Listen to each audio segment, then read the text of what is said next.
Tuesday. Oh, yeah. Or like a packed airport terminal during a layover. Yes, exactly. An airport is a perfect example. You're completely surrounded by people, and yet you feel utterly, profoundly alone. It's a very specific feeling, isn't it? Almost, hollow in a way. Yeah, totally hollow. Because you're physically right in the middle of this sea of humanity. You hear the hum of conversations, the, clinking of coffee cups, footsteps echoing everywhere. Right. But internally, you might as well be stranded on a desert island. That is the exact feeling. It's that bizarre disconnect between your physical environment and your internal reality.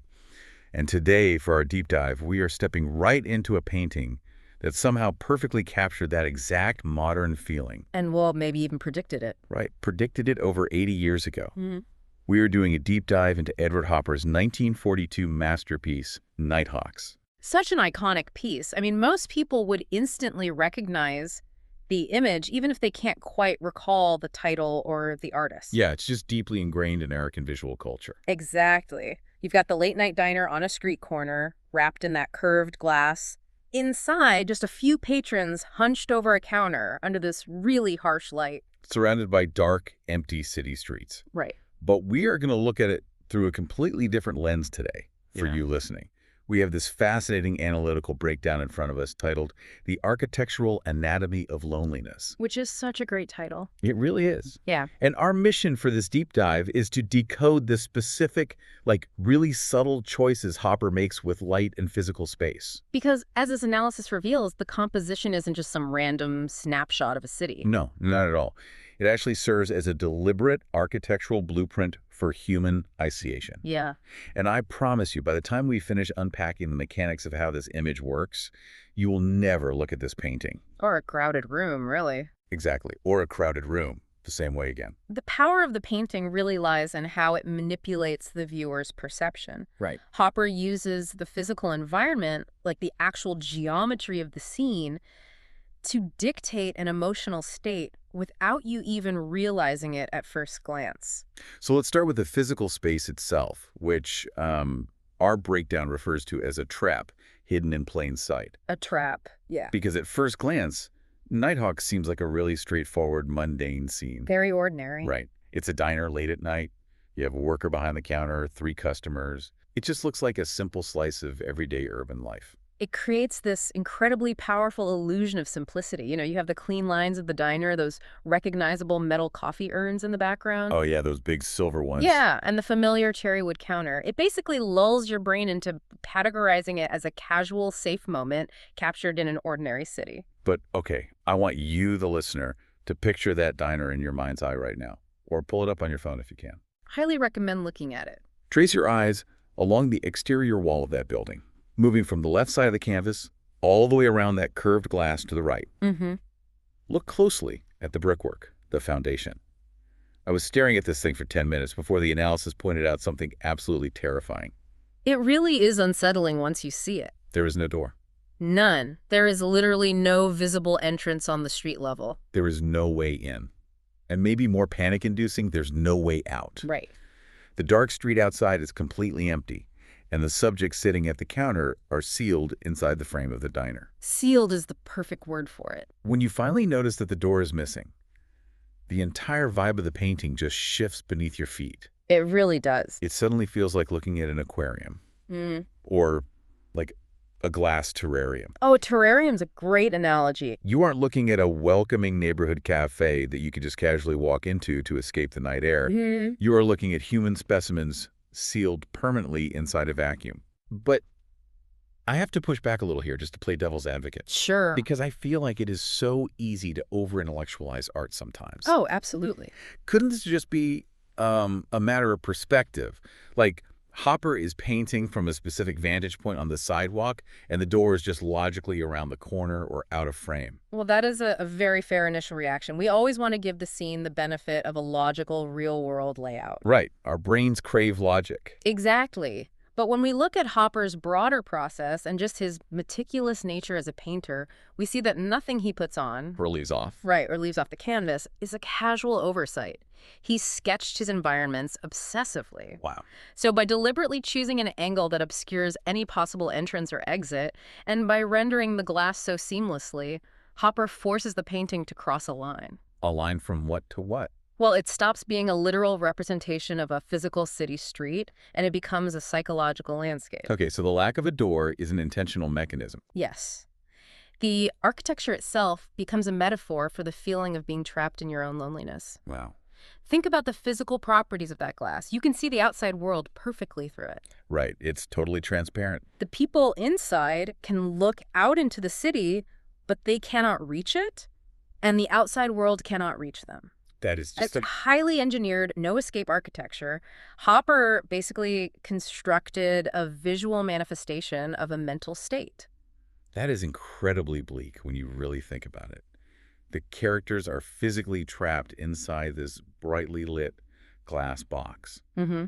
And, if you are stuck in a confined space with a handful of other people in the middle of a deserted city, human nature usually dictates that you would interact. You would think so, yeah.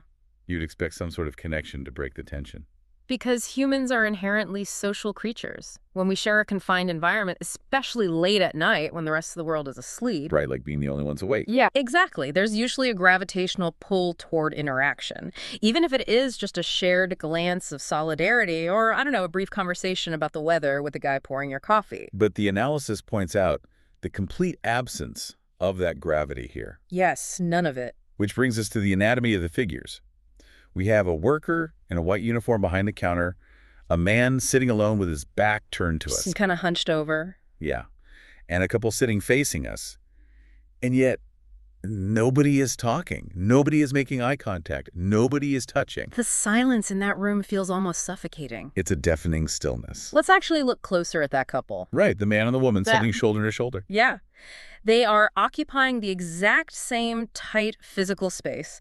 Their hands are resting on the exact same counter, practically inches apart. Close enough to touch. But looking at them, there is this immense, uncrossable psychological gulf. They feel emotionally miles away from each other. Hopper is providing a masterclass here in depicting proximity without intimacy. Proximity without intimacy. Exactly. They're close enough to brush shoulders, close enough to hear each other breathing, but they're entirely disconnected.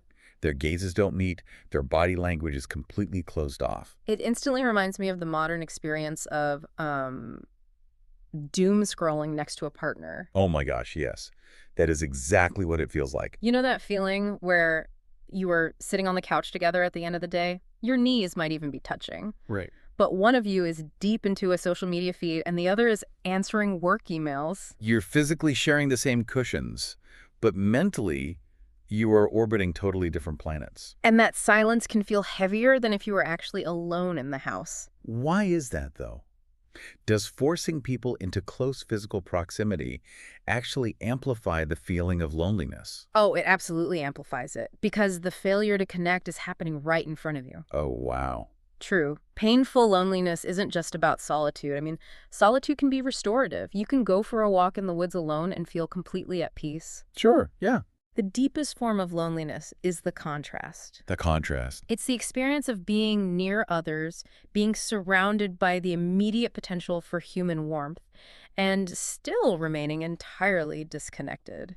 If there was only one person sitting in that diner, the narrative in my head would be totally different. So. Well, I would probably look at the solo guy at the counter and think, oh, he's just enjoying a quiet cup of coffee after a long shift. He's finding some peace. Right, right. But by placing them near each other, Hopper weaponizes the space between the figures to paint emotional distance. Weaponizes the space. That's a great way to put it. The physical gap on the canvas is minuscule. Mm-hmm. It's just a few brushstrokes separating their hands.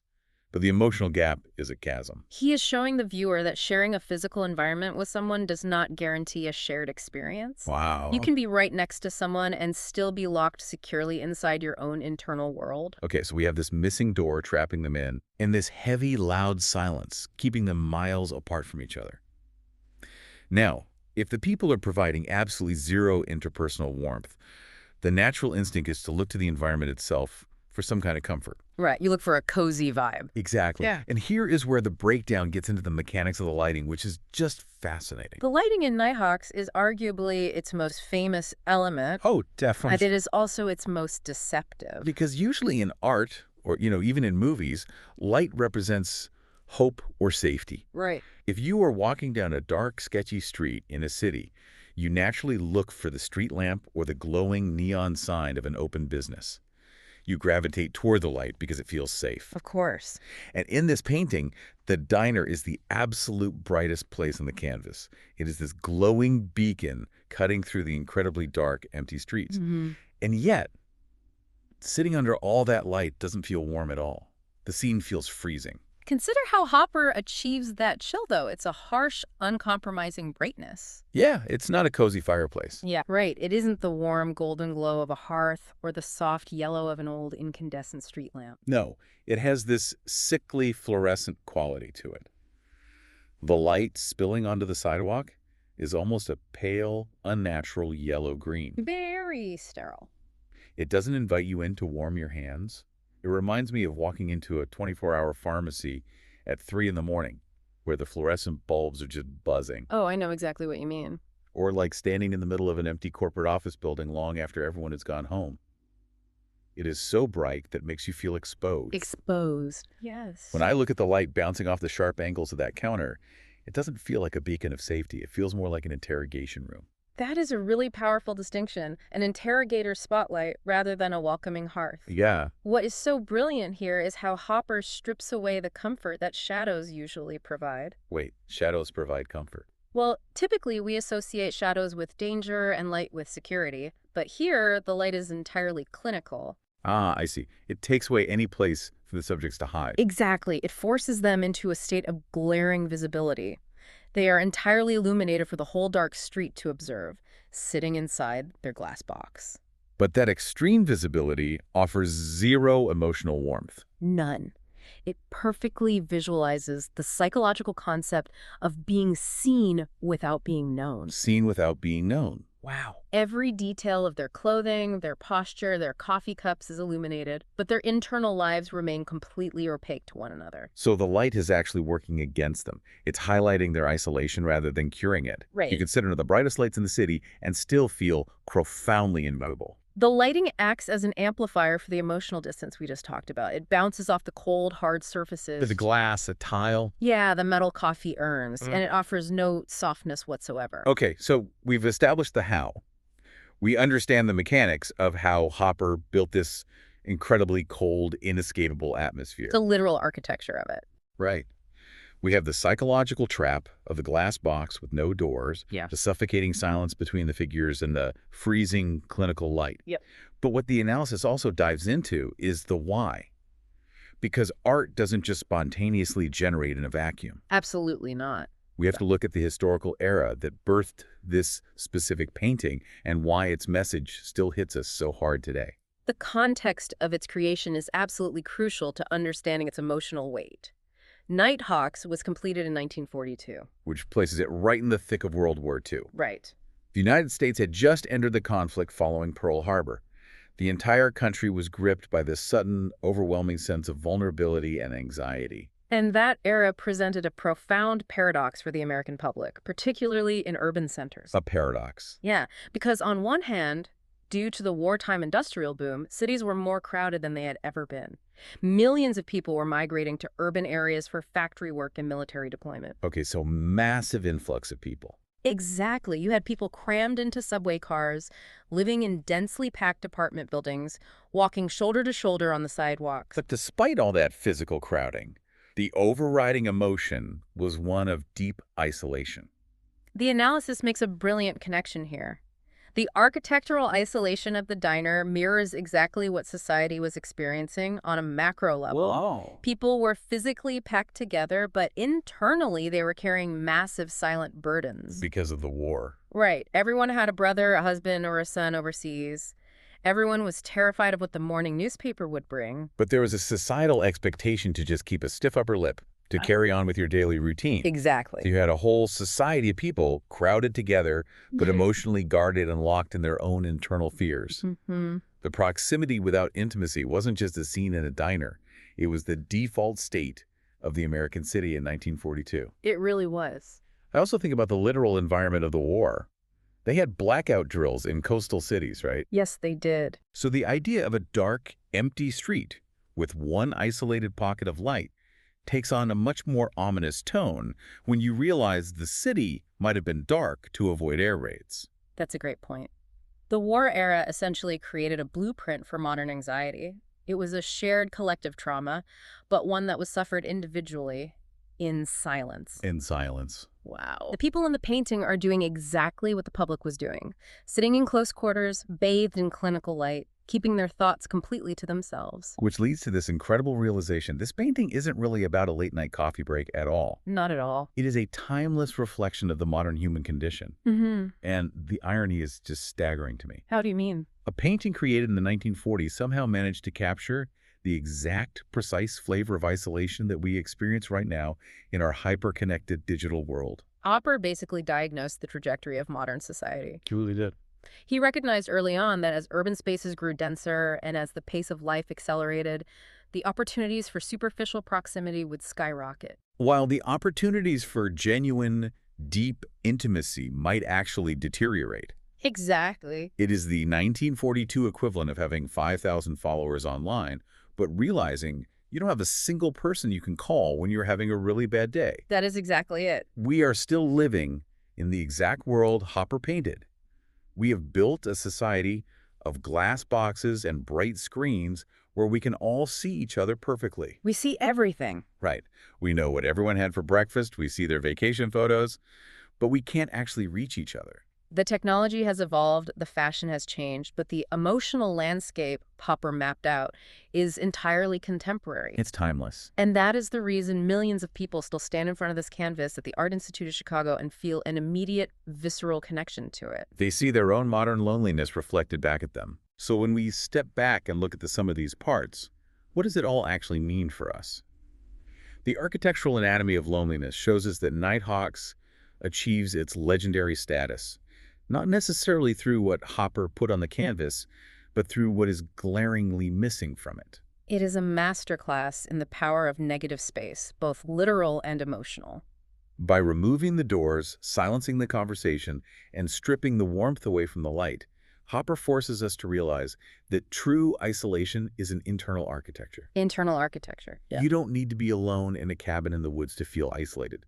You can be sitting shoulder to shoulder with someone in the brightest room in the city and still be completely trapped inside yourself. That feeling of being alone in a crowd, of being thoroughly seen but entirely unknown, is just a universally shared experience. He took the invisible internal weight of modern life and gave it a physical geometry. It is psychological realism at its absolute finest, holding a mirror up to the silent distances we instinctively keep between ourselves and the rest of the world. It is just a profound piece of art. But before we wrap up this deep dive, I want to leave you, the listener, with a final thought to ponder. Oh, I like where this is going. Something that builds on that initial, terrifying realization about the geometry of the diner. We established earlier that there is no entrance. Right, no door. The characters are forever trapped inside that brightly lit glass box, unable to get out into the city.